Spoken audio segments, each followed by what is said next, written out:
Dieu, mon roi, je suis devant ton trône ce soir encore, Père. Ton peuple est là ce soir pour écouter ta parole. Édifie tes enfants, parce que nous avons besoin de tes conseils. Nous avons besoin d'écouter ta parole, qui est la nourriture de nos âmes. Éternel, notre Dieu, notre Père, sans toi, notre vie ressemble à un désert total. Mais en toi, nous puisons l'eau, la source qui est toi, Seigneur. C'est pour cela que nous voulons que tu nous donnes l'eau de vie, que tu nous donnes ta parole qui symbolise l'eau de vie, Seigneur mon Dieu, mon roi. Cette parole va nous nourrir, cette parole va nous donner de quoi, comme des vitamines dans notre esprit, dans notre âme, Saint-Esprit de Dieu. Parle-nous ce soir, nous avons besoin de t'écouter, Seigneur. Nous te demandons de nous pardonner, Seigneur. Enlève tout ce qui est blocage, tout ce qui peut nous empêcher de rentrer dans ces mouvements de puissance, dans ce mouvement de bénédiction. Ô Saint-Esprit de Dieu, enlève nos péchés, pardonne-nous, enlève toutes nos iniquités. Nous voulons te plaire. C'est pour cela que nous voulons que tu nous laves, parce que nous voulons rentrer, Seigneur, dans tes parvis avec un cœur pur, un cœur prêt à recevoir, un cœur prêt à te prier, un cœur où tu es prêt à écouter et à entendre, Seigneur mon Dieu, mon roi. C'est pour cela que nous voulons, Saint-Esprit de Dieu, que tu agis dans nos vies, que tu manifestes ta puissance dans nos vies, que tu nous laves, que tu nous purifies et que tu nous donnes ta parole sainte. Parle-nous ce soir, nous avons besoin de t'écouter. Bénis toute personne qui est cliquée, toute personne qui est rentrée en direct pour suivre ce message. Que cette personne ne sorte sans recevoir quelque chose. Oh Jésus-Christ de Nazareth, fais du bien aux internautes, fais du bien à tous les frères et sœurs qui nous suivent. Fais-leur du bien, Seigneur, que cette parole soit une parole de victoire, une parole de consolation, une parole de bénédiction et une parole de transformation. Que ton nom soit loué, élevé à jamais, dans le beau et précieux nom de Jésus. Amen. J'ai hâte de partager la parole avec vous. Pourquoi j'échoue à chaque fois? C'est une question que je me pose. C'est une question que tu te poses. C'est une question que beaucoup de personnes se posent. Pourquoi je dois échouer à chaque fois? Tu es chrétien, tu pries vraiment, tu fais des jeûnes, tu fais tout ce que tu veux pour plaire à Dieu, pour vraiment que Dieu voit ton cœur pur et t'exauce. Mais l'exaucement ne vient pas aussitôt. Souvent, il faut que j'en parle beaucoup pour que beaucoup de personnes écoutent la parole en somnolant, beaucoup écoutent en parlant, donc la parole n'entre pas très bien. Donc je vous aimerais qu'on puisse vraiment écouter cette parole. Nous sommes des chrétiens, c'est vrai. Nous sommes des enfants de Dieu, c'est vrai. Nous croyons en Dieu, nous craignons Dieu, c'est vrai. Mais je me connais moi et je ne connais pas mon prochain, je ne connais pas mon frère, je ne connais pas ma soeur. Je ne sais pas à quel degré de croyance tu crois en Dieu. Je ne sais pas à quel niveau, à quelle attitude tu crois en Dieu. Mais ce qui est sûr, on va se retrouver tous ici. Voilà. J'ai un problème que je demande à Dieu et je ne reçois pas. À chaque fois que je vais monter quelque chose, ça tombe. À chaque fois que je vais recevoir une bénédiction, et après, la décision change. Pourquoi cela? Pourquoi cela? Voilà. D'autres, par leur propre fait, ont mérité de ne pas avoir l'exaucement de Dieu, parce que beaucoup ont fait des choses à l'encontre de la parole de Dieu et ils ne trouvent pas leur guérison, ils ne trouvent pas leur délivrance et les affaires sont bloquées, beaucoup de choses sont bloquées. Pourquoi c'est-il bloqué? Je vais parler des chrétiens qui sont dans les églises. Aujourd'hui, je vais m'adresser spécialement aux chrétiens qui sont dans les églises. Parce que je suis dans l'église, je connais beaucoup de personnes, je connais l'église évangélique en général. Voilà, que ce soit en Afrique, que ce soit en Europe, que ce soit aux États-Unis, l'église évangélique en général. Je vais vous dire qu'une chose. J'ai remarqué et j'ai cherché à comprendre pourquoi on est toujours bloqué. Vous voyez, dans les églises, les problèmes sont plus nombreux dans les églises qu'à l'extérieur. Les problèmes sont plus nombreux dans nos églises plus que chez les païens.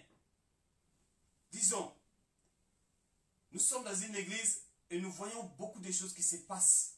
Il y a des personnes qui viennent dans les églises pour seulement écouter ce que l'homme de Dieu dit, ce que les frères et les sœurs disent. Juste, ils notent les paroles qui sont sorties imprévues, des paroles qui sont sorties sans calculer, et ils notent ça. Ça veut dire tous les défauts des pasteurs, tous les défauts des sœurs, tous les défauts des chantres, tous les défauts des responsables sont notés. Il y a des personnes qui sont dans les églises, ils cherchent la délivrance. Ils sont là pour la délivrance. Est-ce qu'ils sont venus vraiment pour la délivrance? Ils sont là, on prie pour eux, ils sont là dans l'église, ils écoutent la parole de Dieu, mais toujours, c'est eux qui trouvent les failles, ils trouvent les erreurs, toutes les erreurs de l'église, c'est eux qui les notent dans les calepins, ils trouvent ça. Et ça devient des débats après l'église. Et cette personne est dans l'église, il cherche la délivrance. Il y a des personnes qui sont là, qui critiquent la manière de chanter, la manière de danser, la manière de la prédication. Le pasteur, il ne prêche pas bien, les sœurs, ils chantent très mal, et c'est pas coordonné, c'est désordonné, jouent mal. Mais ces personnes sont venues pour la délivrance. Ils sont venus pour la délivrance, et ceux-là qui sont venus pour la délivrance, on trouve parmi ces personnes-là des gens qui sont là en train de critiquer. Et depuis longtemps, tu n'as pas ta délivrance. Depuis longtemps, ton problème est bloqué.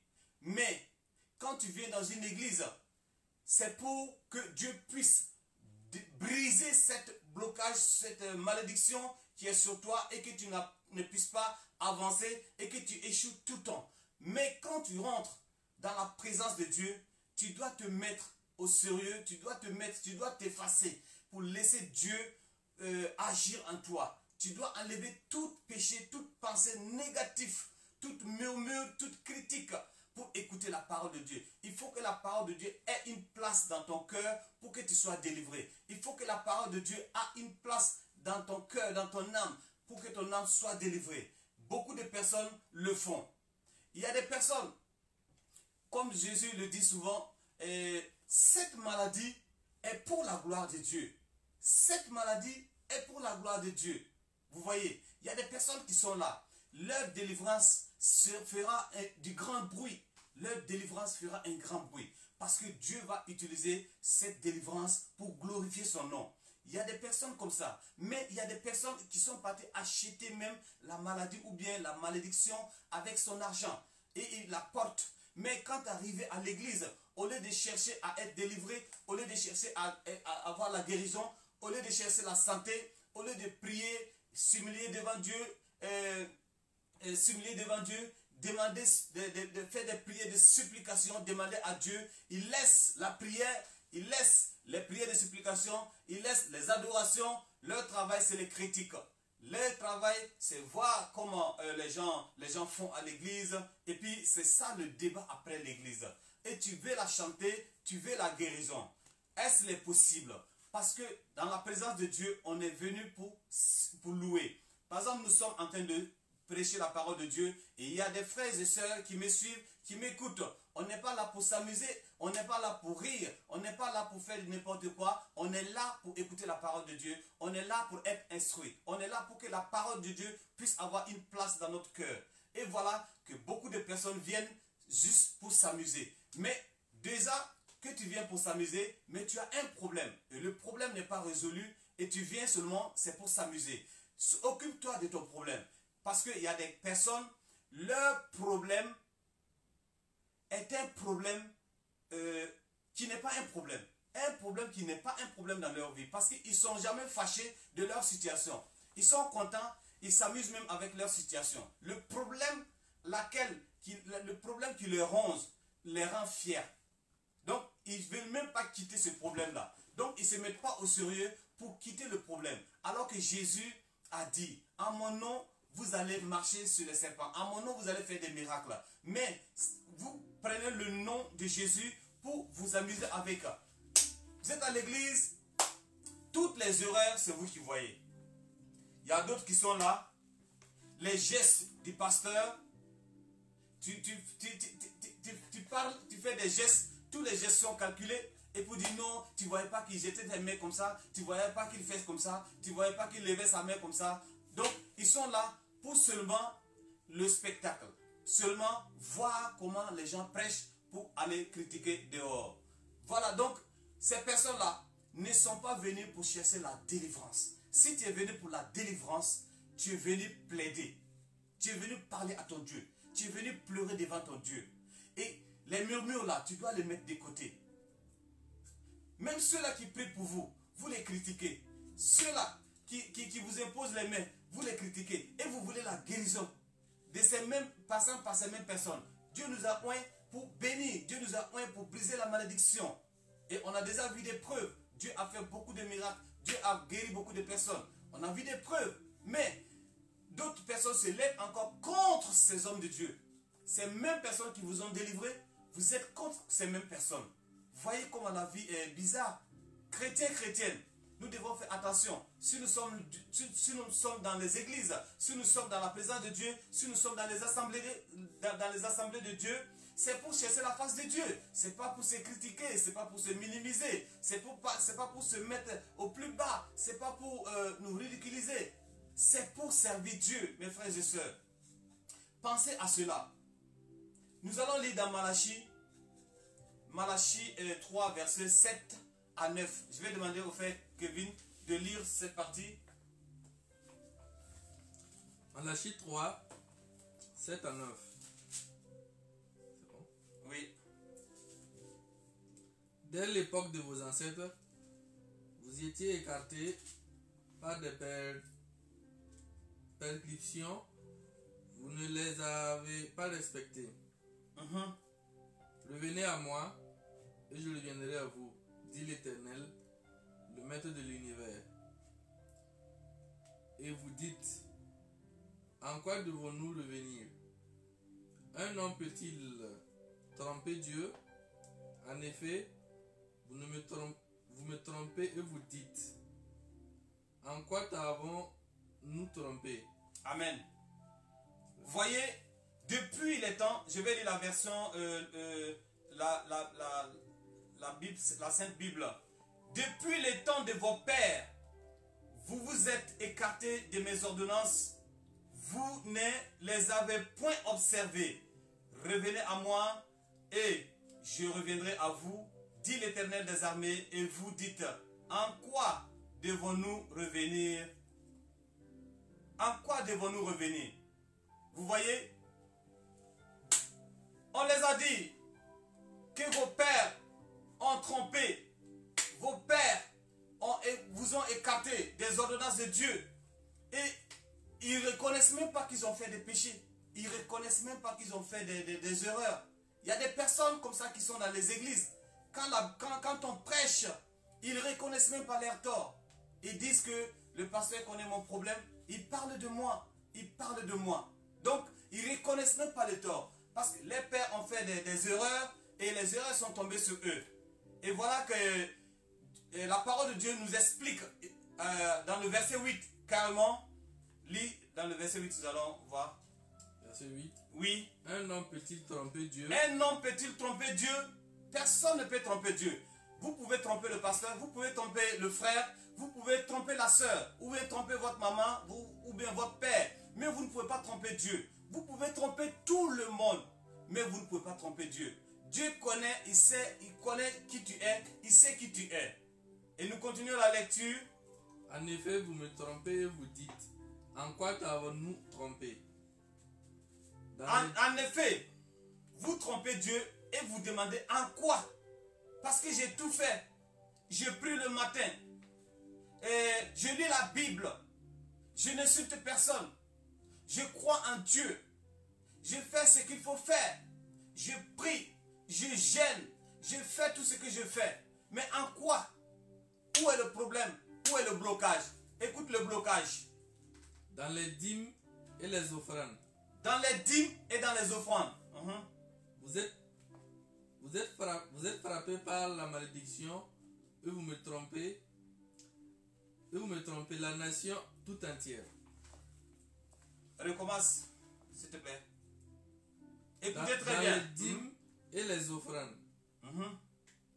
Vous êtes frappé par la malédiction et vous me trompez, la nation tout entière. Amen. Vous êtes frappé par la malédiction à cause des dîmes et les offrandes. Et rarement ceux qui me connaissent, je parle très rarement des dîmes et les offrandes. Mais ce passage est à appeler chacun. Je ne suis pas le pasteur qui parle des dîmes et les offrandes. Mais je vais vous dire en vérité, les dîmes et les offrandes que vous ne prélèverez pas est un blocage pour vous. C'est pour cela que vous échouez tous les jours. Écoutez très bien. La parole, elle est dite ici. Si vous voulez, notez-la bien et relisez ça. Relisez à 3 fois, 5 fois, 6 fois. Cette parole vous parlera. Vous êtes frappé de la malédiction parce que vous trompez Dieu dans les dîmes et les offrandes. C'est clair. Les gens ont dit non, c'est dans l'Ancien Testament. Oui, c'est dans l'Ancien Testament. Mais vous acceptez les bénédictions de l'Ancien Testament, mais vous n'acceptez pas les lois de la dîme et des offrandes de l'Ancien Testament. Donc, vous choisissez ce qui est bon de l'Ancien Testament, vous portez. Et vous laissez ce qu'il faut se sacrifier là. Vous enlevez ça. La malédiction de Dieu accompagnait tous ceux-là qui ne prélevaient pas les dîmes et les offrandes. C'est dans l'Ancien Testament. Et il est valable aussi dans le Nouveau Testament. La parole de Dieu nous dit, dans le verset 10, d'apporter des trésors dans la maison de Dieu afin qu'il ait à manger. Il y a des dépenses dans l'église. Il y a des dépenses dans l'église. Qui fait ces dépenses? Imaginez cet homme de Dieu qui vous prêche la parole de Dieu, qui vous délivre, qui prie pour vous et qui enlève dans sa poche pour payer la salle afin que vous puissiez prier. Ça, c'est quelle honte. Vous qui recevez la parole, nous formons un corps. Et si le corps est divisé, si les parties du corps sont divisées, le corps n'existe plus. Si le bras est là, le pied est là, la tête est là, le corps n'existe plus. Donc, l'œuvre de Dieu a besoin de soutien, a besoin d'argent. Je parle d'argent aujourd'hui. Voilà. Enfin, je parle d'argent. Parce que l'œuvre de Dieu ne peut pas fonctionner sans les moyens financiers. Jésus a dit, donnez-leur à manger. Ils ont pris les pierres et les gens, ils ont pris l'argent, les offrandes qu'on leur donnait. Ils ont vu que ce n'était pas beaucoup. Et Jésus a multiplié le pain par le biais d'un enfant. Parce que Jésus a dit, donnez-les à manger. Il fallait l'argent. Donc dans le ministère de Dieu, on doit parler aussi de finances et d'argent. On en a besoin pour payer la salle, on en a besoin pour payer les instruments, on en a besoin pour payer des micros. Qui va donner cela? C'est toi, c'est moi. Donc, ne supprimez pas l'effet de dire que non, la dîme c'est les anciens temps. Non. Écoutez, il y a une bénédiction dans l'Ancien Testament que je vais vous donner. Vous allez tous dire Amen. Vous allez tous dire Amen. Mais c'est dans l'Ancien Testament. Cette loi du donner et recevoir. Quand tu sèmes, tu récoltes. Mais quand tu ne sèmes pas, tu ne peux pas récolter. C'est la loi de sémence. C'est la loi de sémence. Tu sèmes à l'église, tu sèmes pour les misérables, tu sèmes pour des orphelins, tu sèmes pour des veuves. Dieu te bénit. Il ouvre les portes pour toi. C'est une loi. Même les mondains, les païens le font. Ils font des aumônes, ils donnent de l'argent. Et Dieu les bénit en retour. Il y a des gens qui ne sont même pas des chrétiens, ils donnent. C'est une loi de sémence. Tu sèmes, tu récoltes. Tu ne sèmes pas, tu ne récoltes pas. Sachez que je vais demander à Kevin de relire le verset. Écoutez-la très bien. 8 à 9. Malachie. Malachie. Ouais. Ok. Un homme peut-il tromper Dieu? Un homme peut-il tromper Dieu? Écoutez très bien. En effet, En effet, vous me trompez, vous dites. vous me trompez et vous dites. En quoi je vous ai trompé? En quoi t'avons-nous trompé? Dans les dîmes et les offrandes. Dans les dîmes et les offrandes.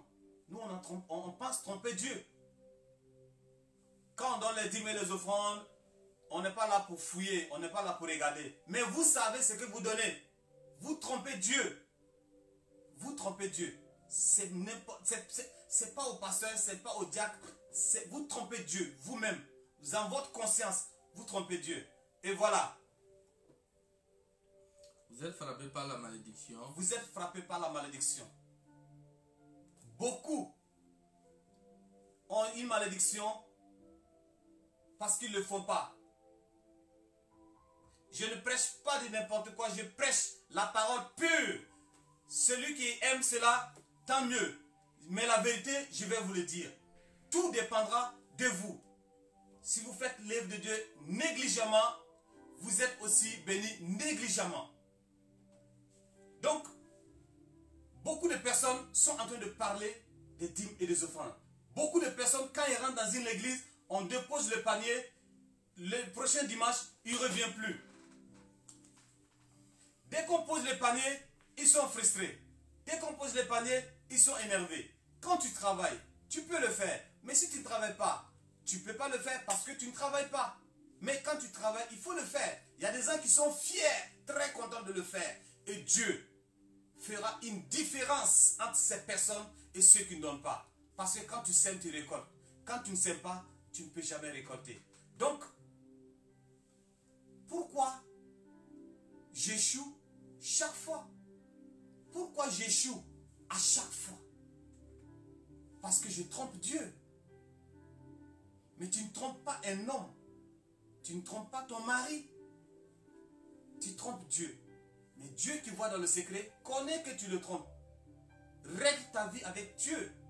Les portes s'ouvriront. Dieu ouvrira les écluses des cieux sur ta vie. Toi qui ne voles pas, toi qui ne triches pas, Dieu ouvrira des vannes de bénédictions qui vont couler sur toi. Et les gens parleront de toi. Dieu t'aimera. Et Dieu te donnera encore plus. Malgré que tu as, Dieu te donne encore. Salomon, Dieu l'a donné. Écoutez, pourquoi Dieu a parlé à Salomon? Parce qu'il a fait un holocauste de 1000 bœufs. Holocauste de 1000 bœufs. David a fait des holocaustes. Mais Dieu n'a pas dit à David, demande-moi ce que tu veux. Dieu n'a pas demandé à David comme ça. Mais Dieu a demandé à Salomon. À cause des 1000 bœufs qu'il a sacrifiés. Ça a touché le cœur de Dieu. Donc vos sacrifices aussi touchent le cœur de Dieu. Vos offrandes et vos dîmes touchent le cœur de Dieu. De la manière dont tu la donnes. Une femme avait donné sa dernière pièce. Et Jésus même a dit, Jésus, notre sauveur même a dit que c'est cette femme-là qui a donné plus.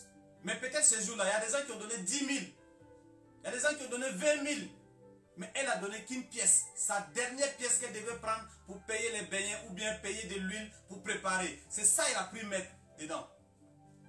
Vous pensez que Dieu ne voit pas? Vous pensez que Dieu ne t'entend pas? Vous pensez que Dieu est un Dieu aveugle? Il est un Dieu vivant. Vivant. Si tu ne sais pas qu'il est vivant, ce n'est même pas la peine de venir à l'église. Si tu ne sais pas que Dieu est vivant, si tu ne sais pas que Dieu te voit, il t'entend, ça ne sert à rien de servir Dieu parce que tu es totalement dans le noir. Comment il va te sauver? Comment il va te bénir si tu ne sais pas qu'il existe? Vous venez à l'église, pourquoi alors? On vient à l'église pourquoi? On vient à l'église parce qu'on sait que Dieu a quelque chose pour moi. Il a une parole pour moi. Je sais qu'il est vivant. Je sais qu'il me voit. Je sais que son existence est réelle, claire et nette. C'est pour cela que je viens.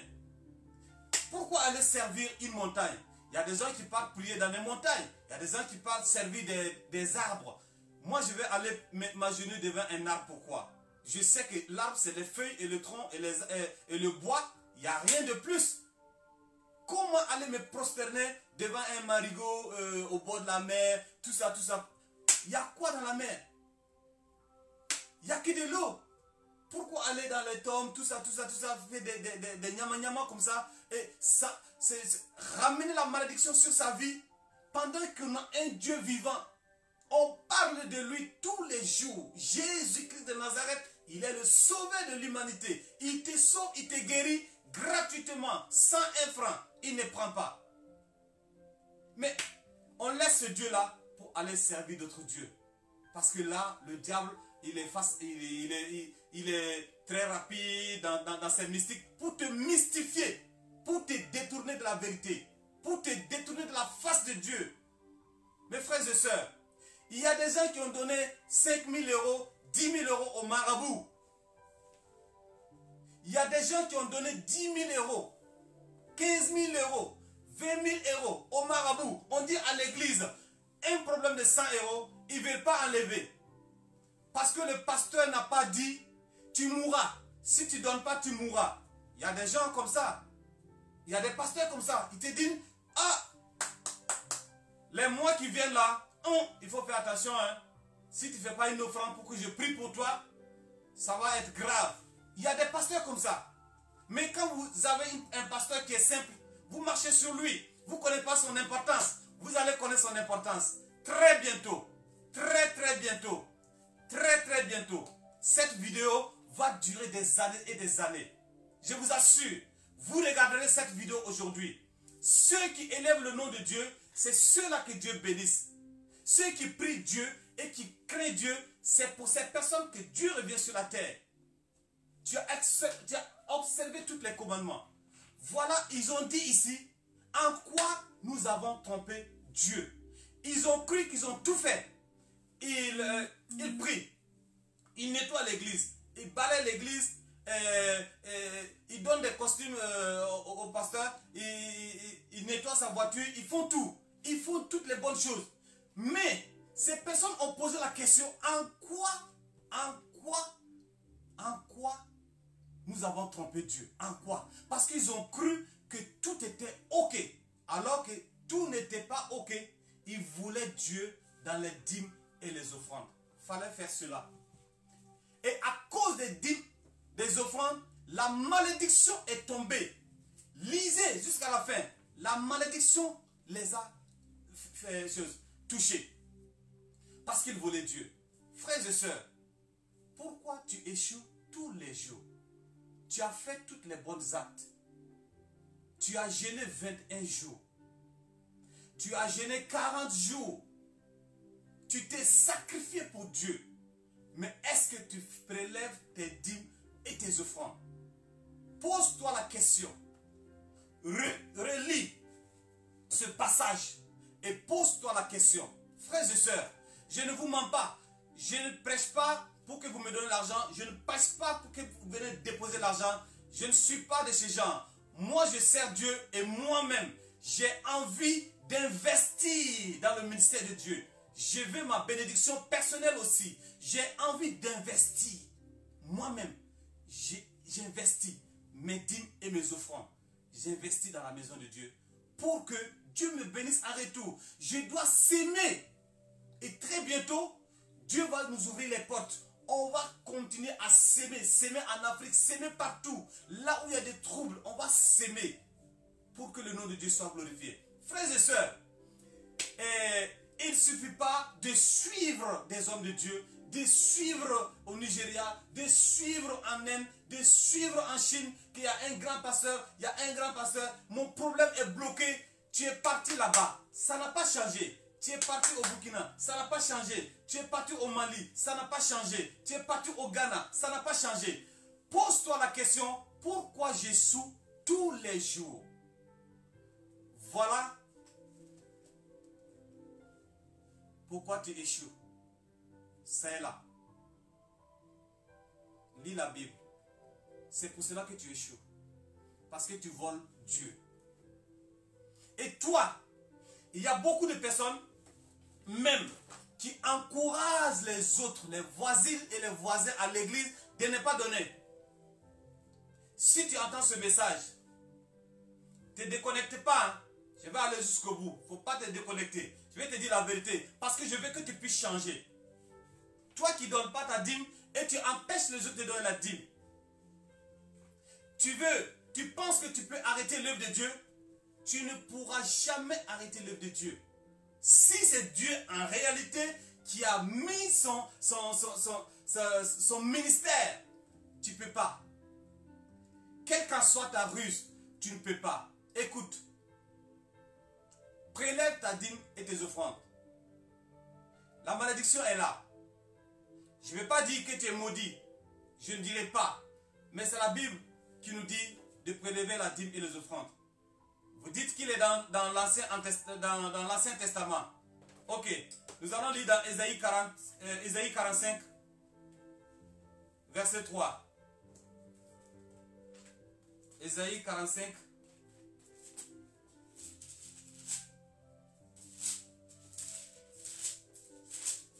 Ésaïe 45, verset 3. Lisez avec moi. Aha. C'est bon? Aha. Lis. Je te donnerai des trésors dissimulés par les ténèbres. Je te donnerai des trésors dissimulés par les ténèbres. Aha. Des richesses cachées. Des richesses cachées. Afin que tu reconnaisses que je suis l'Éternel. Afin que tu reconnaisses que je suis l'Éternel. Je te donnerai des trésors cachés, de la richesse, afin que tu saches que je suis l'Éternel des armées. Écoute, cette bénédiction c'est pour toi.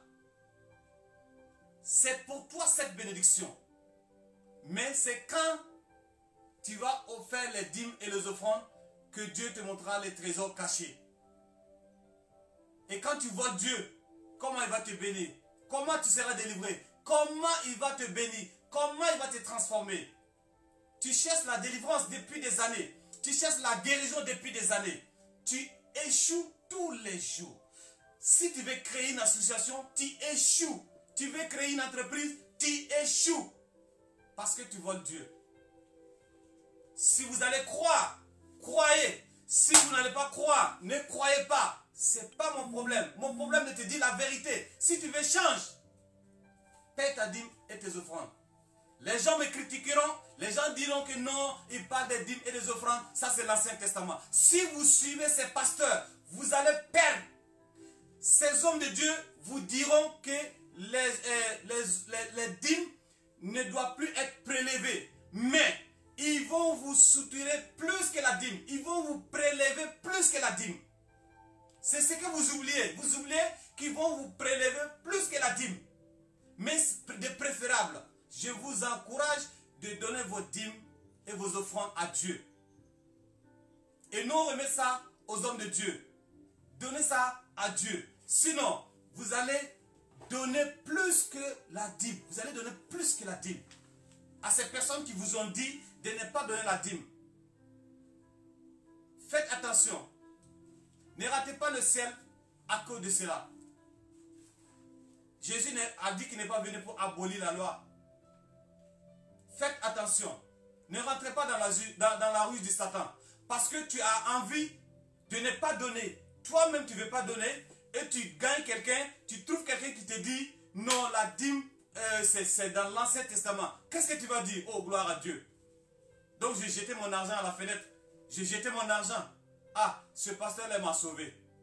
Ce pasteur là-haut et toi-haut, un jour, vous allez regretter d'avoir dit ça. Vous allez regretter d'avoir, si tu n'as pas, si tu sais que donner les dîmes, c'est une vérité et c'est écrit dans la Bible et on doit le faire obligatoirement et tu ne veux pas donner, là encore, c'est mieux.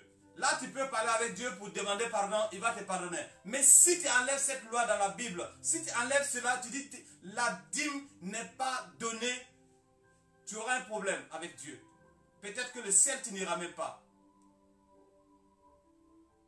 Peut-être que le ciel, tu n'iras même pas. Parce que ces personnes ont cru qu'ils ont tout fait pour mériter le paradis. Ils ont tout fait. En quoi nous avons-ils trompé Dieu? En quoi nous avons trompé Dieu? Ils ont tout fait. sauf la dîme et les offrandes qu'ils n'ont pas fait. Et c'est ça qui était la malédiction. La parole, elle est claire et pure. Claire et pure. Dans les mêmes Ancien Testament, il y a des bénédictions que vous acceptez. Ça, c'est normal. C'est parce que c'est une bénédiction, vous l'acceptez. Amen. Et vous validez. Amen. Gloire à Dieu. Gloire à Dieu. Et on vous dit de donner les dîmes et les offrandes. Vous dites non, cette loi est abolie. Cette loi n'est pas une loi. Mon frère, ma soeur, c'est pas moi qui ai écrit la Bible, ni toi qui as écrit la Bible. C'est une parole inspirée de Dieu qui a été écrite. Et toutes les paroles, tous les versets de la Bible est une parole inspirée de Dieu. Si tu la crois, tant mieux. Si tu ne la crois pas, c'est ton problème. Mais moi, je suis là pour te dire la vérité. L'Église a besoin de soutien. L'Église a besoin de finances. Si tu ne vas pas donner, laisse tranquille. Ferme ta bouche. Il y a des gens qui donneront. Il y a des gens qui feront l'œuvre de Dieu et ils seront bien et ils vont te servir à manger encore dans cette même église. La lumière que tu regardes pour lire ta Bible, si tu ne donnes pas, les autres vont donner pour que tu puisses lire ta Bible. Les autres vont donner pour que tu puisses manger à l'église. Les autres vont donner pour que tu puisses aller aux toilettes. Les autres vont donner pour que tu puisses danser. Il y a des instruments, il y a tout cela qu'il faut faire. Mais s'il n'y a pas de trésor à l'église, Jésus même a dit, amenez dans ma maison des trésors. Amenez. Il n'a pas dit d'amener l'argent. Il a dit des trésors. Il y a des gens qui ont amené de l'or. Il y a des gens qui ont amené de l'or. Toi, tu donnes quoi? Qu'est-ce que tu donnes? Et qu'est-ce que toi, tu dis? Toi, tu donnes rien, ni dîme, ni offrande. Et c'est toi qui parles fort. Tous les défauts de l'église, c'est toi qui connais. Tous ceux qui chantent bien, tu connais. Tous ceux qui chantent mal, tu connais. Quand le pasteur fait des défauts, c'est toi qui corriges. Quand une personne fait des défauts, c'est toi qui viens dire au pasteur, ceci, cela. Et en général, ces personnes, ils ne sortent pas dans les assemblées. Hein. Ils sont là, mais ils vont pousser beaucoup de personnes à quitter. Mais ils sont là. Ils sont là. Ils ne partent pas. Ils attendent jusqu'à la dernière personne qui va finir pour qu'on ferme l'église avant de partir. Si vous voyez des personnes comme ça dans vos églises, évitez-les. Et en même temps, tu critiques. Et en même temps, tu fais du bruit. Et en même temps, tu veux la santé. Et en même temps, tu veux la délivrance. Tu vas échouer. Tu vas échouer. Et c'est toujours, regarde ta vie. Même si la personne ne me suit pas aujourd'hui, la personne me suivra. Même si c'est dans 10 ans, cette parole va te rattraper. Fais la vérité avec Dieu. C'est dans ce confinement-là que les hommes de Dieu ont compris. Quel fidèle est un fidèle de Dieu. C'est dans ce coronavirus, on a connu qui était fidèle à Dieu. On a compris les enfants de Dieu. On connaît ceux qui craignent Dieu. On connaît ceux qui cherchent Dieu. Malgré qu'on est à la maison, on ne fait rien. Les gens ne viennent plus au culte sur Internet. Tu es dans ton salon, mais ils ne veulent même pas écouter la parole de Dieu. Peut-être ils sont en train de faire des choses différentes. C'est pas grave. Dieu connaît ses brebis. Dieu connaît ses enfants. Tu ne peux pas tromper Dieu. Quand le confinement, quand on va déconfiner et qu'on recommence les églises, c'est les mêmes personnes qui viendront dire, j'ai une vision, j'ai une vision, j'ai une vision. Garde tes visions chez toi là-bas. Tu as une vision au moment du confinement, tu n'as même pas connecté avec tes frères et tes soeurs une seule fois.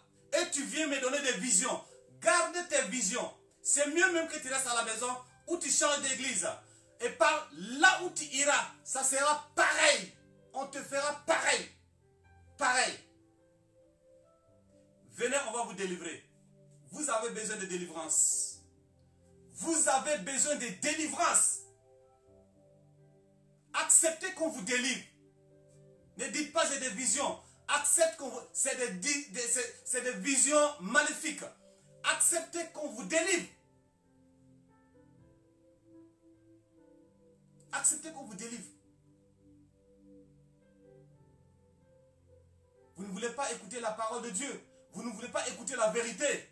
Quand on parle de la vérité, ils partent. Écoutez, j'ai vu des pasteurs qui ont dit à leurs fidèles, celui qui ne partage pas, il est maudit. J'étais là en train de regarder. Ça montait comme de l'eau. Crac, crac, crac, crac, crac. Parce qu'ils ont peur de la malédiction. Celui qui ne partage pas 10 personnes, il est maudit. Celui qui ne partage pas dans les groupes, dans 10 groupes, il est un sorcier.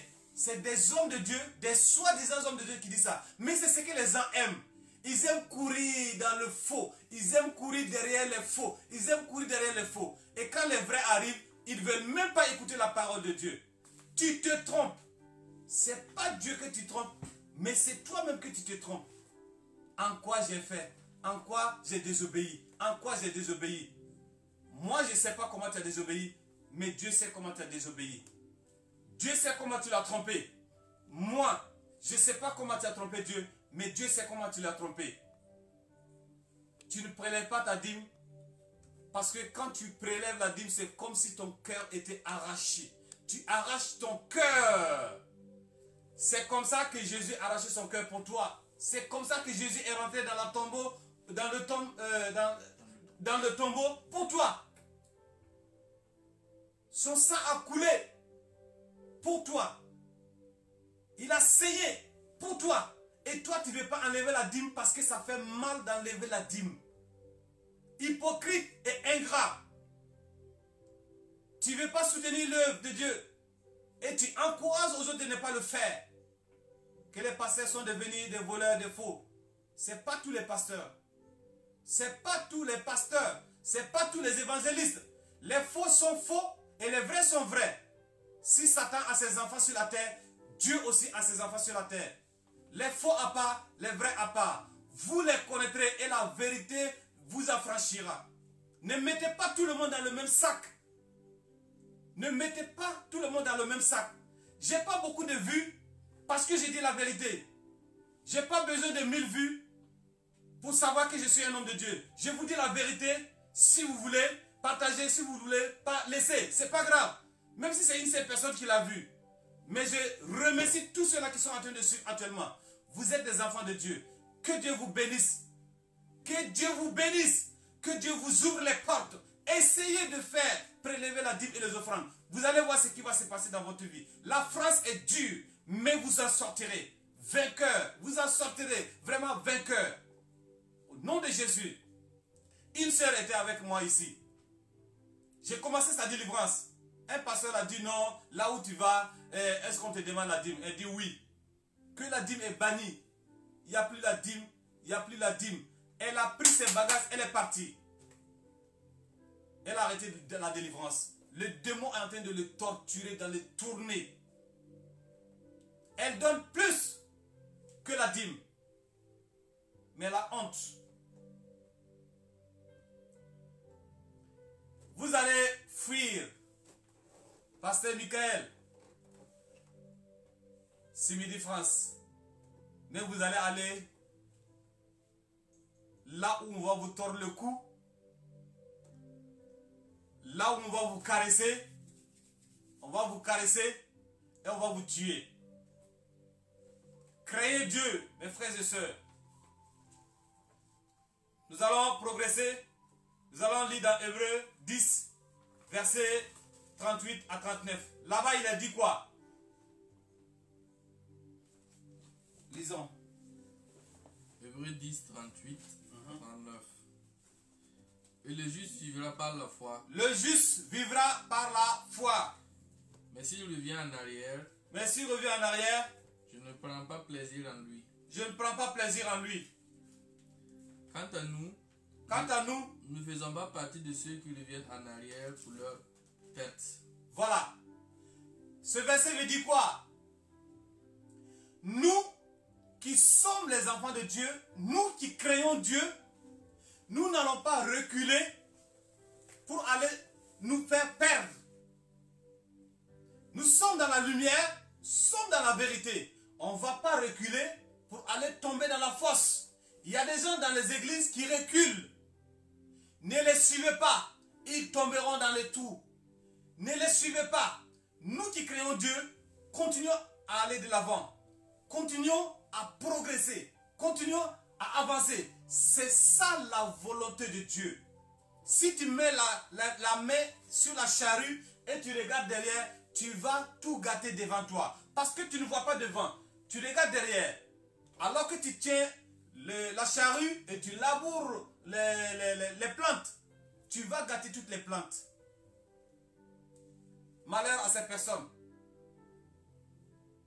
qui font devant, qui marchent et qui regardent derrière. Vous allez tomber dans le trou. Ce n'est pas moi qui le dis, c'est la Bible qui le dit. C'est la Bible qui le dit. On continue. Mais de ceux qui ont la foi pour le salut de leur âme.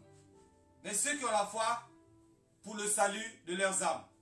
Mes frères et sœurs, nous avons pris le bon chemin. Nous avons pris le bon chemin. Nous marchons avec Jésus. Nous ne craignons pas aucun mal parce qu'il est avec nous.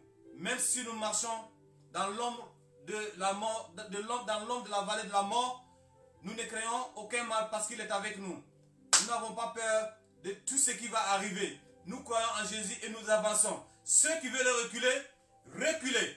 Laissez-nous en paix. Ceux qui veulent reculer, reculez seuls. Laissez-nous en paix. Nous allons avancer. Nous ne sommes pas de ces personnes-là qui reculons. Nous avançons avec Dieu. Et nous avons la victoire. Nous aurons la victoire. Nous aurons la victoire. Si tu n'es pas avancé, je ne suivrai jamais ceux-là qui reculent. Je suis ceux-là qui avancent. Et je prendrai l'exemple de ceux qui ont réussi dans la vie. Je ne prendrai jamais l'exemple de ceux qui ont échoué.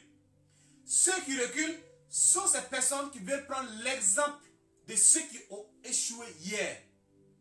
Ne ressemblez pas à ces personnes-là. Restons dans la présence de Dieu. Nous allons voir, pour avoir une très bonne relation avec Dieu, pour avoir une bonne relation avec ta famille, tes parents, ton fiancé, ta femme, ton mari, il faut changer ta mentalité. Vous savez, tout ce que j'ai cité, tout ce que j'ai dit, c'est une mentalité. C'est une mentalité qu'il faut enlever. C'est une mentalité qu'il faut enlever. Je vous donne un exemple. Quand je suis venu en France pour la première fois, les premiers moments que je suis descendu en France, quand je mangeais les chewing-gums et les bonbons, je jetais les papiers à terre. Parce que chez nous, en Afrique, quand tu manges les bonbons, tu jettes à terre. Il y a une mamie qui s'est levée, elle est venue prendre les papiers que j'ai jetés à terre. Une Française, elle est venue prendre le paquet de chewing-gum, aller le remettre dans la poubelle. Quand j'ai vu ça, j'étais choqué.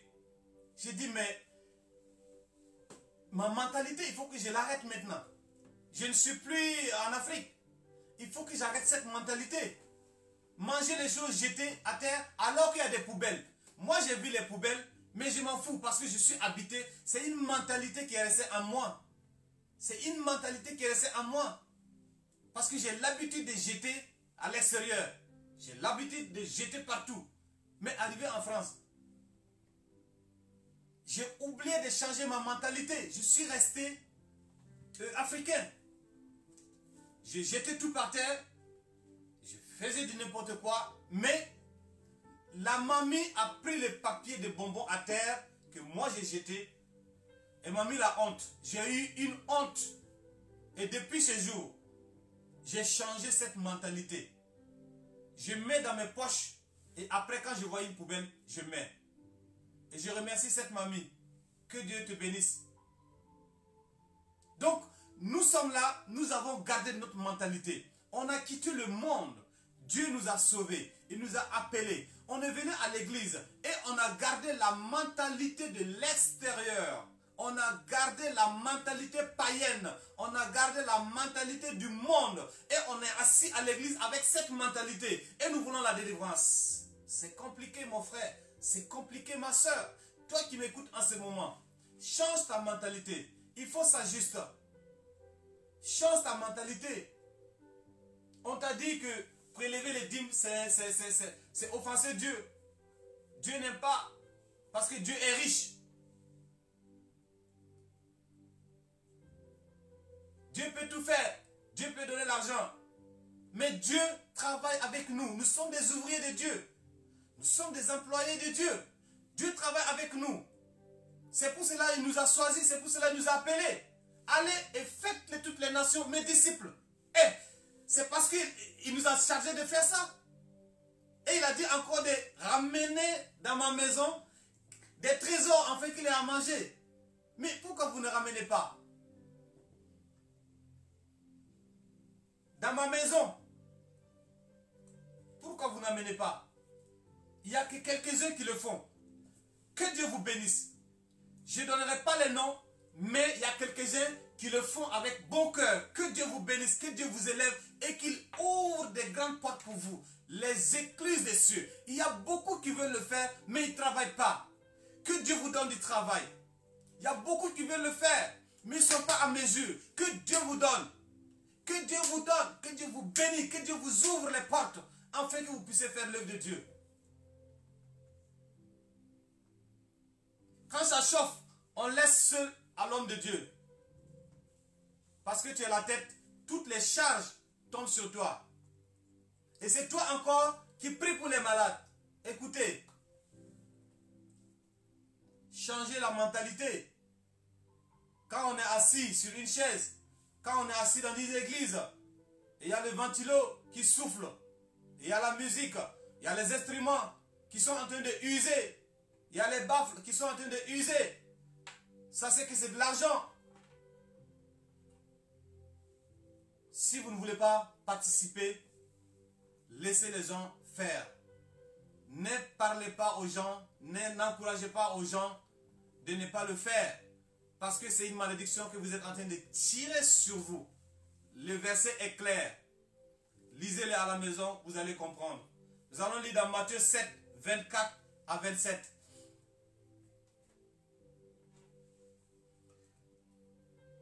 Ce que je voudrais ajouter,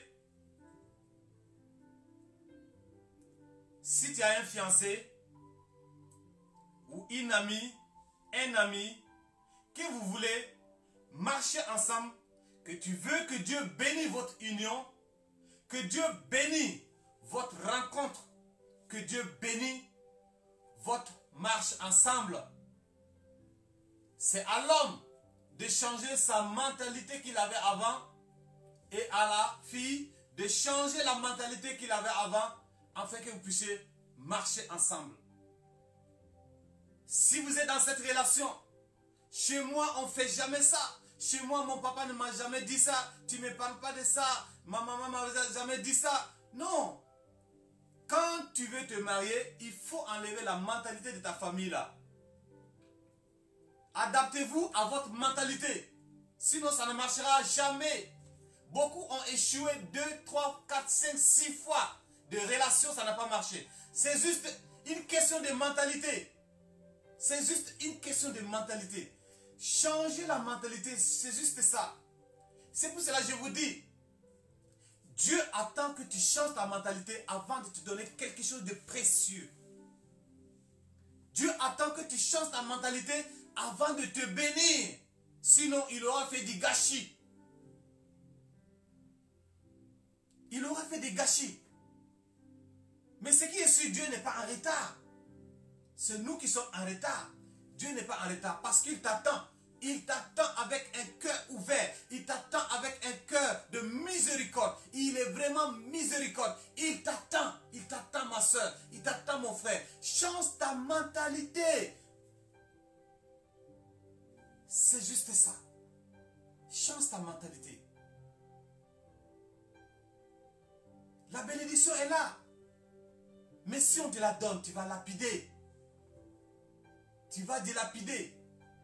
Tu vas chercher l'homme que Dieu a préparé pour toi. Tu vas le chasser parce que tu as une mentalité de chasser. Tu as une mentalité de mal parler à ton mari. Tu as une mentalité de mal parler à ta femme. Tu as une mentalité de mal parler aux gens. Et en ce moment, si Dieu te donne un homme ou une femme, tu vas mal parler, il va partir. En ce moment, Dieu attend. Dieu attend. Change ta mentalité. Tu vas voir ce qui va se passer. Un homme ne me fait jamais ça. Une femme ne me fait jamais ça. Change ta mentalité. L'homme viendra. Change ta mentalité. L'homme viendra. Il est déjà fait. Il est déjà prêt. Dieu a préparé un homme pour toi. Dieu a préparé une femme pour toi. Change seulement ta mentalité. Tu vas voir ce que Dieu va faire. Tu t'énerves vite. Et quand tu t'énerves, tu veux tout casser. Et si Dieu te donnait un homme de cœur, un homme bien, tu vas tout casser un jour et tu vas commencer à pleurer encore. Frères et sœurs, changeons nos mentalités. Quand nous marchons avec Dieu, il y a des choses que nous devons couper et jeter. Il y a des choses que nous devons arracher de nos vies pour pouvoir être à l'aise, sans fardeau, léger. Parce que le sang de Dieu nous purifie et nous enlève de tout péché. Et nous devenons légers et blancs comme la neige. On va lire les deux versets. On va arrêter à là. Matthieu 7, 24 à 27. Lis. C'est pourquoi toute personne qui attend ces paroles que je dis et les met en pratique, je le comparerai à un homme prudent qui construit sa maison sur le rocher. La pluie est venue, la pluie est tombée, les torrents sont venus, les vents ont soufflé. Reprends. Matthieu 7, 24 à 27. Reprends. Encore plus fort. C'est pourquoi toute personne qui entend ces paroles C'est pourquoi toute personne qui entend ces paroles que je dis et les met en pratique, je la comparerai à un homme prudent qui a construit sur le rocher. Je comparerai à cette personne à un homme prudent qui construit sa maison sur le rocher.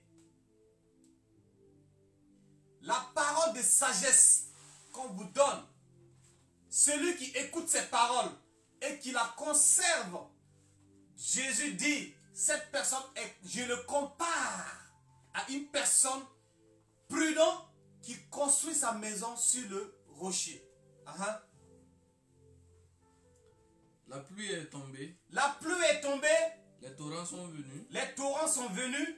Les vents ont soufflé. Les vents ont soufflé. Ils se sont déchaînés contre cette maison. Ils se sont déchaînés contre cette maison qui est bâtie sur le rocher. Elle ne s'est pas écroulée parce qu'elle était fondée sur le rocher. Amen. La parole de sagesse. Tout ce que je viens de vous dire. Ne faites pas ceci, ne faites pas cela. Si vous acceptez cette parole, Jésus dit, je vous compare à un homme prudent, ou dit un homme sage, qui sait bâtir sa maison sur le rocher, et quand la tempête arrive, quand le vent arrive, quand le cyclone arrive, la maison reste intacte, parce qu'il est bâti sur le rocher. Le rocher c'est qui? Jésus-Christ de Nazareth. Le rocher c'est Jésus. S'il y a des troubles dans le foyer, des troubles dans les familles, nous devons rester forts parce que nous avons bâti nos relations sur Jésus-Christ de Nazareth. Il ne s'écroulera pas. Il y aura des bruits, il y aura des insultes, il y aura des troubles dans la famille, mais il ne tombera pas parce que c'est Jésus qui vous tient. C'est Jésus qui vous tient. Vous ne tomberez pas. Parce que la main de Dieu puissante est sur vous.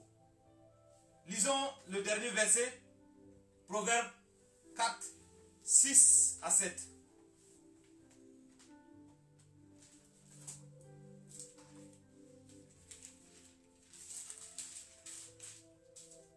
Proverbe 4, 6 à 7.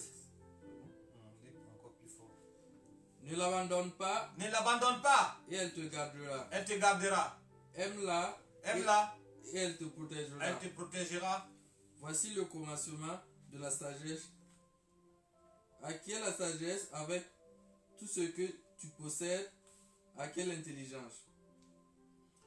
Voici le commencement de la sagesse. Acquiert la sagesse.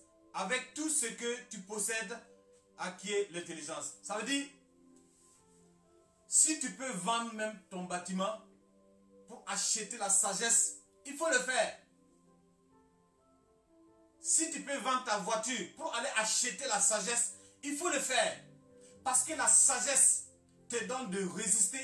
La sagesse te donne de vivre mieux que l'insensé. Tout ce que l'insensé possède, il peut la perdre un seul jour à cause de la colère. L'insensé peut perdre de l'or ou du diamant en une fraction de seconde à cause de la colère. Celui qui a trop de la colère est une personne insensée. La sagesse, c'est protéger la famille. La sagesse, c'est protéger le mari. La sagesse, c'est protéger la femme. La sagesse, c'est protéger tes enfants. La sagesse peut te faire éviter la mort. La sagesse peut te faire éviter des problèmes. La sagesse peut te faire éviter plein de choses. Parce que tu attends, tu réfléchis et la sagesse te dit, ne fais pas ceci, ne fais pas cela, fais comme ça. Parce que c'est la sagesse, c'est Dieu qui donne. On ne peut pas acheter. C'est pour cela, la Bible nous dit, si tu peux vendre tout ce que tu as là, pour acheter la sagesse, il faut le faire. Salomon a demandé la sagesse. Dieu a donné tout. Si tu as la sagesse, tu as tout. Dieu a montré à Salomon qu'il avait tout demandé. La sagesse, et Dieu lui a donné tout. Demandez la sagesse. Vendez tous vos biens pour acheter la sagesse. S'il y en a en vente, allez-y acheter. Ça va vous faire du bien. À cause de sa sagesse, il a eu beaucoup de choses. Donc, frères et sœurs, changeons nos mentalités et adoptons et épousons la sagesse de Dieu. Sinon, nous allons toujours échouer. C'est pour cela que nous échouons tous les jours. La sagesse de Dieu est dit ici, si vous ne donnez pas vos dîmes et vos offrandes, il y a une malédiction. Ce n'est pas moi qui le dis. C'est pour cela que je répète cela. Je ne parle pas d'argent. Vous me connaissez tous. Tous ceux qui me suivent, vous me connaissez. Je ne parle pas d'argent. Je ne parle pas d'argent et je ne parle pas de dîmes. Mais il faut que j'en parle. Il faut que vous soyez bénis. J'en parle pour que vous soyez bénis. Celui qui va le prendre bien, tant mieux. Celui qui prend ça comme c'est quelqu'un qui cherche l'argent, tant pis. Si tu veux, faire. Si tu veux, ne fais pas. De toute façon, ce n'est pas moi qui paye. Moi, en tout cas, je veux faire. Ce n'est pas moi qui paye. Ce n'est pas moi qui juge. Je te dis simplement la vérité. Je te prédis ce qui va t'arriver. Je te prédis ce qui va t'arriver. Si les hommes de Dieu vous ont dit que la dîme n'existait plus, vous les suivez. Là où ils tombent, vous tomberez tous. Là où ils restent, vous y resterez tous. En tout cas, cette loi n'a pas été abolie. Il n'y a pas un passage qui dit qu'on a dit de ne plus prélever. Donnez-moi ce passage aussi. Où Dieu a dit, bon, à partir de maintenant, la dîme, il ne faut plus le prélever. Donnez-moi ce verset aussi. Vous aimez les bénédictions des Anciens Testaments? La bénédiction de l'Ancien Testament, vous êtes d'accord? Donnez les dîmes et les offrandes dans l'Ancien Testament, vous êtes non. Ok. Dernier verset, Proverbe 4, 29. Nous allons lire le dernier verset et on va prier. Proverbe 4, 29. Ah. 29. Proverbe 29, 11. Lise.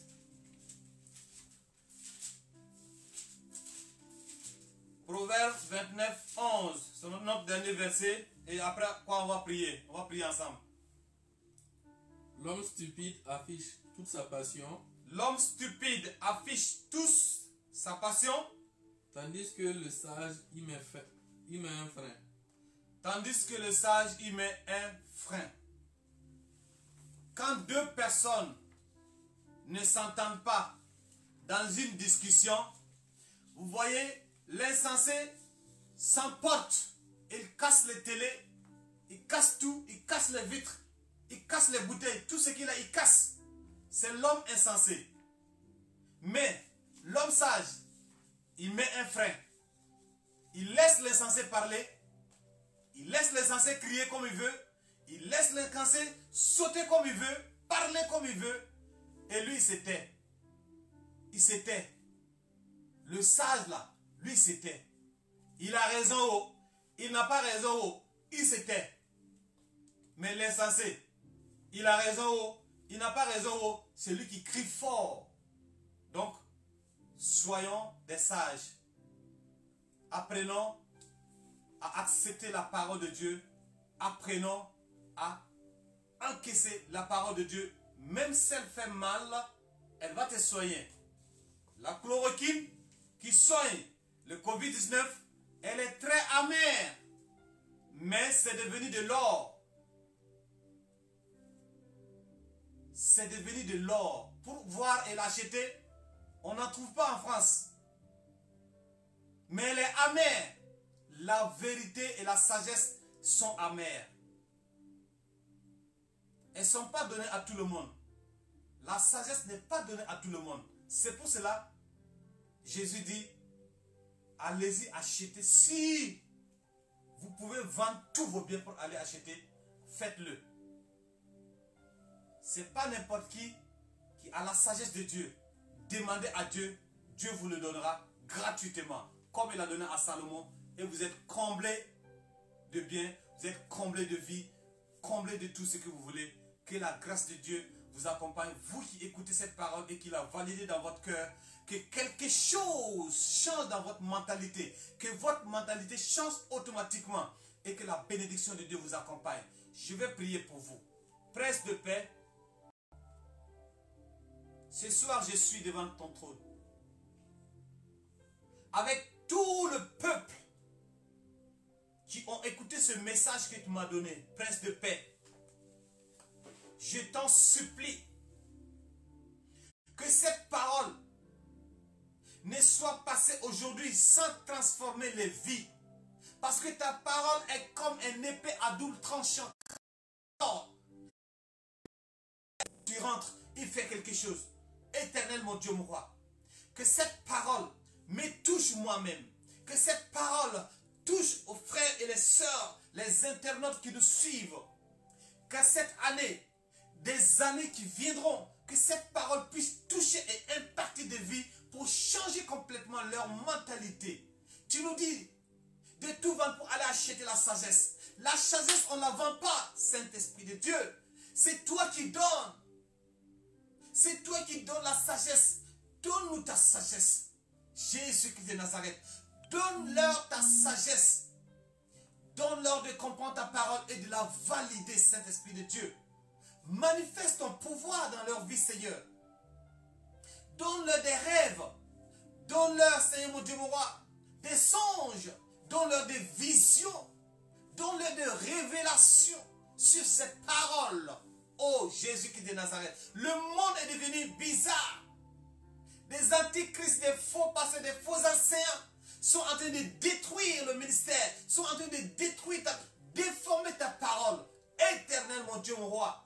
Oh, manifeste ta gloire dans leur vie, Seigneur. Ramène-les dans ta vérité.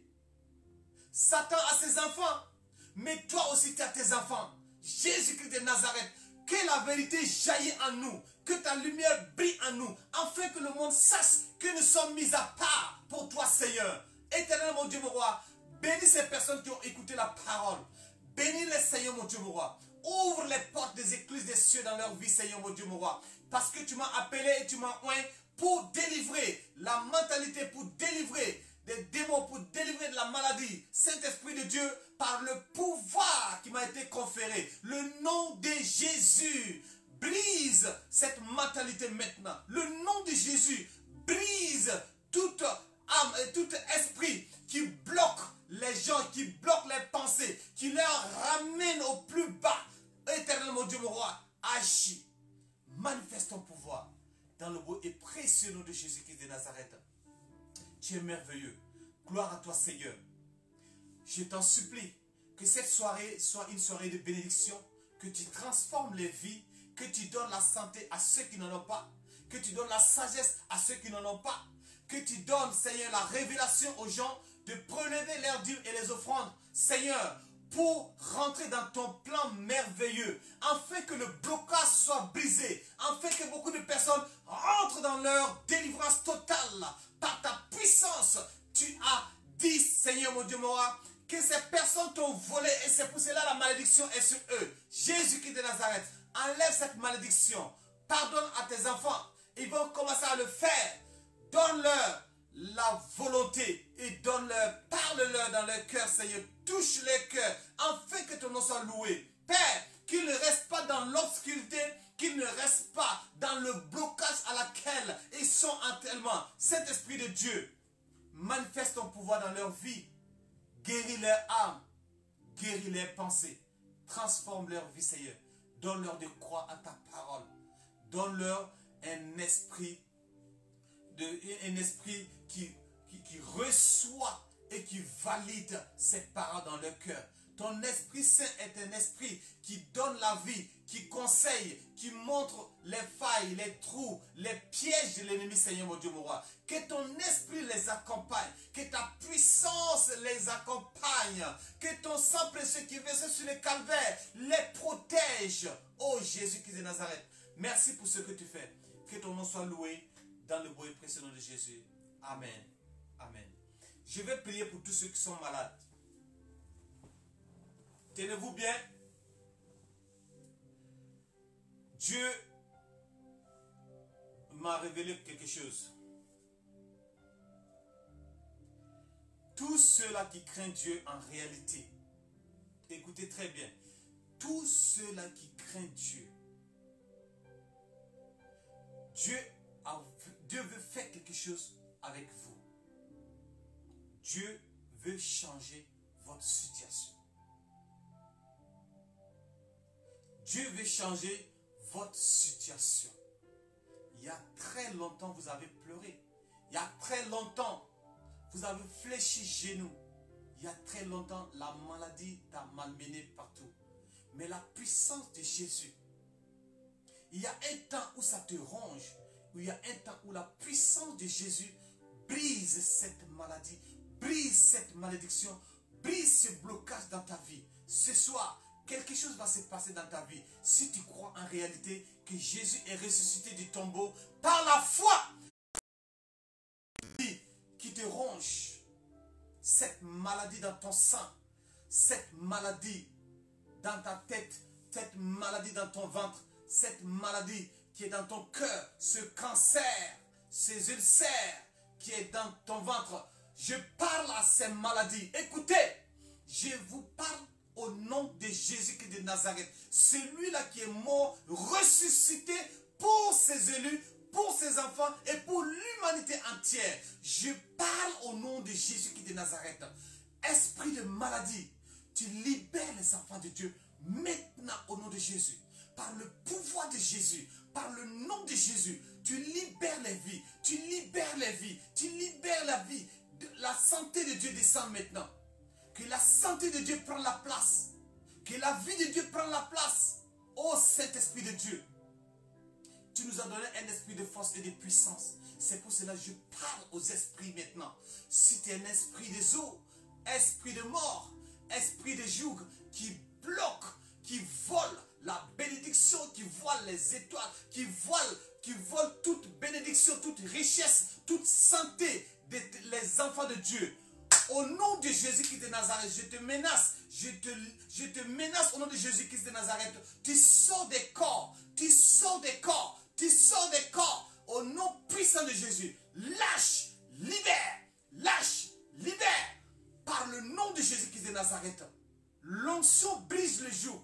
L'onction détruit les édifices de Satan. L'onction détruit tout ce que l'ennemi avait bâti dans ta famille. Au nom puissant de Jésus, esprit maléfique, venant des grands-parents pour bloquer toute la lignée. Au nom de Jésus-Christ de Nazareth, le feu descend dans les familles. Dans les familles, là où les fétiches ont bloqué, là où ton nom est écrit, là où le nom de la famille, de la génération est écrit, que le feu consume tout ce que l'ennemi avait bâti et construit pour détruire les familles. Au nom puissant de Jésus-Christ de Nazareth, au nom puissant de Jésus-Christ de Nazareth, que le nom de Jésus brise toute chaîne de l'ennemi qui a lié les familles, qui a lié des individus, qui a lié des personnes, des femmes et des hommes, et des enfants, et des familles, des nations entières. Au nom puissant de Jésus-Christ de Nazareth, par cette autorité qu'il m'a donnée dans Luc 10, verset 19, je brise les chaînes.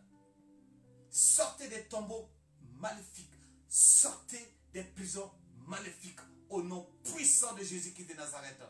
Oh Seigneur, tu es merveilleux. Qui est comme toi? Personne. Personne n'est comparable à toi. Tu es unique. Et personne ne peut égaler à toi. J'ai cru en toi et tu m'as utilisé dans des signes, des miracles.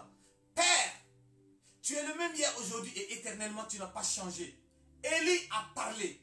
Élie a verrouillé la pluie. Il était quelqu'un de même nature que nous, Seigneur mon Dieu mon roi, mais tu l'avais oint puissamment, Seigneur mon Dieu mon roi. Tu es le même qui a donné cette puissance à Élie et tu es le même qui est avec nous encore. Tu peux encore faire mieux que ça encore. Saint-Esprit de Dieu, par l'autorité que tu m'as donnée, je parle à toute maladie de ventre, de fibrome, toute maladie qui dérange les femmes, toute maladie qui dérange les sœurs. Ici, qu'un miracle s'opère dans leur vie, qu'un miracle s'opère dans leur vie, que les démons s'en aillent, que la puissance du mal s'en aille, que les esprits des eaux s'en aillent au nom de Jésus-Christ de Nazareth. Que toute femme qui n'avait pas d'enfant puisse avoir un enfant au nom puissant de Jésus-Christ. Toute femme qui était stérile, un homme qui n'avait pas d'enfant, puisse avoir un enfant au nom de Jésus-Christ de Nazareth. Éternel mon Dieu mon roi, l'ennemi papier, éternel des armées, je t'en supplie qu'une loi sorte, qu'une loi vienne et que tout le monde puisse avoir les papiers. Au nom de Jésus, je cru en cette parole parce que tu es puissant pour délivrer, tu es puissant pour donner les papiers, tu es puissant pour guérir, tu es puissant pour faire des prodiges et des miracles. Beaucoup ne travaillent pas parce qu'ils n'ont pas les papiers, ils n'ont pas voulu faire le faux. Jésus-Christ de Nazareth, aie pitié de ces personnes. Ils ont foulé le pied dans ce pays. Et ta parole dit, tout lieu où foulera le plan de tes pieds, te donnera en possession. Je crois en cette parole parce que tu n'es pas un Dieu mensongère. Tu n'es pas un Dieu qui ment. Tu vis en réalité. Et je sais et j'ai la ferme conviction que tu es réel. Père, bénis tes enfants, Seigneur mon Dieu mon roi. Ceux qui veulent des promotions, donne-leur des promotions. Ils vont acclamer ton nom. Elles vont chanter de joie, t'élever parce que tu es Dieu. Ceux qui veulent faire des entreprises, donne-leur des marchés, Saint-Esprit de Dieu, afin qu'ils puissent, Seigneur mon Dieu mon roi, prélever les dîmes et les offrandes que tu l'as dit, Seigneur mon Dieu mon roi. Bénis tes enfants, pour que ton ministère aussi puisse aller plus grand encore. Jésus-Christ de Nazareth, tu es merveilleux, Seigneur mon Dieu mon roi. Je prie, Seigneur, pour toutes personnes qui ont des soucis divers. Père, interviens dans leurs problèmes. Interviens dans les entretiens, interviens dans les soucis, interviens dans les problèmes. Saint-Esprit de Dieu, tu es l'unique qui peut tout faire au même moment, au même instant. Je te rends gloire pour ce que tu fais. Pour tous ceux qui sont malades de Covid-19, je te les mets dans la main puissante. Guéris les Seigneur parce que tu es bon. Toute personne qui crie au Seigneur, au secours, Seigneur, aide-moi, Seigneur, guéris-moi, je suis sur mon lit d'hôpital, Seigneur, viens à mon secours. Toute personne qui crie ainsi, Seigneur, Incline ton regard sur la vie de ces personnes. Aie pitié de ces personnes. Guéris-les, Seigneur.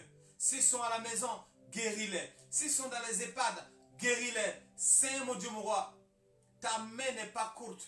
Ta main n'est pas courte. Ta main n'est pas courte. Elle peut arriver partout. Dans les trous noirs. Partout ta main peut arriver. Là où l'homme ne peut descendre, toi tu peux descendre. Tu peux consoler. Tu peux effacer les larmes. Tu peux guérir. Tu peux te magnifier, Seigneur mon Dieu, mon roi, à travers les humains, à travers les hommes. Et c'est ton projet pour nous, Seigneur, de travailler avec nous. Et nous sommes tes ouvriers, Seigneur mon Dieu, mon roi. Bénis tes enfants, Seigneur. Que ton nom soit élevé à jamais. Dans le beau et précieux nom de Jésus-Christ de Nazareth, nous avons prié. Amen. Amen. Voilà, donc, je remercie le Seigneur pour ce moment qu'on a passé ensemble. Je vous aime tous de l'amour de Dieu. Et je veux qu'on puisse avancer ensemble. C'est pour cela que je vous parle ainsi. C'est pour cela que je vous dis la vérité. C'est de tout mon cœur que je parle. C'est de tout mon âme que je parle. Parce que je vous aime. Je veux qu'on puisse changer et aller de l'avant. Parce que nous avons le seul Père qui nous unit tous. Jésus-Christ de Nazareth. Que le nom de Dieu soit béni dans vos vies.